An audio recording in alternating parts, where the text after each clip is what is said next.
खुदाए औखिय में बिन अड़ंदा हिन। सुभान अल्लाह। उहे चवन जेके दुरूद सलाम पढ़ी सुखिया आहिनि, जेकी अजब अल्लाहुम्मा सल्ले अला सलवात सगोरी पढ़ंदा हिन।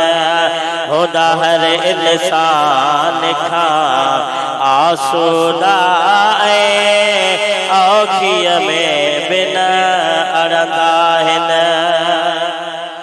अरशद ते फरिश्तन सारन जी है अल्लाह पढ़े तू न पढ़े। अरशद ते फरिश्तन सारन जी है अल्लाह पढ़े तू न पढ़े। रहमान जा प्यारा राजी पर शैतान जा साथी सड़ंदा हिन। होदा हर इंसान खां आसूदा औखिय में बिन अड़ंदा हिन। चो सुभान अल्लाह। जेकी अजब अल्लाहुम्मा सल्ले अला सलवात सगोरी पढ़ंदा हिन। कुछ सोच तक करे थी मिठो माखी बजे माना रेखे। चो सुभान अल्लाह। कुछ सोच तक करे थी मिठो माखी बजे माना रेखे। रखी इश्क गुलन जी रस चूसे पो इश्क जी चाड़ी चढ़ंदा हिन।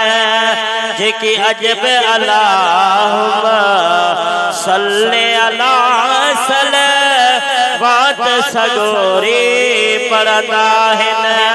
होदा हर इंसान खां आसूदा औखिय में बिन अड़ंदा हिन। चो सुभान अल्लाह। हाजी गुलाम नबी महसन एड़ा मिसरा रखिया था जो चो सुभान अल्लाह।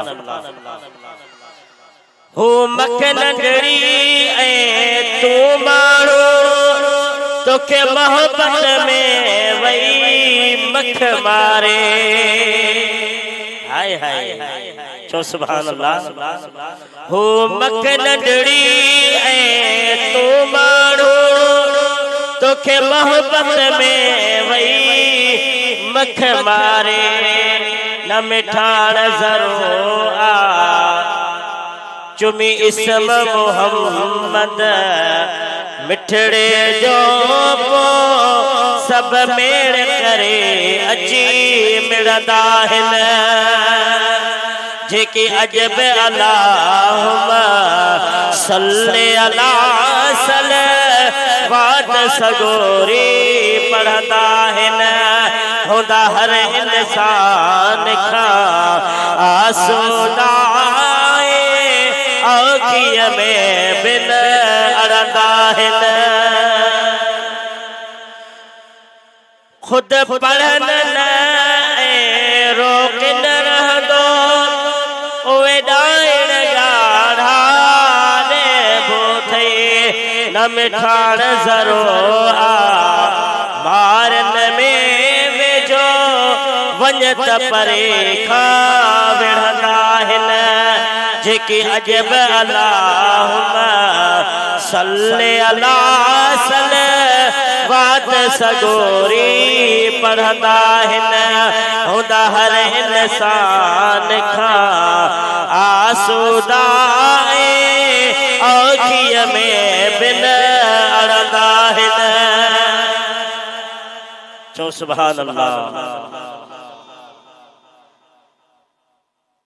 आज़ान में नालो आका जो बुद्धि छो न था भई पंजुची चुचुमो सलवात सगोरी पढ़ण करे सब दिल जा दुखड़ा लहंदा हिन जेकी अजब अल्लाहुम्मा सल्ली अला सलवात सगोरी पढ़ंदा हिन हुंदा हर इंसान खां आसूदा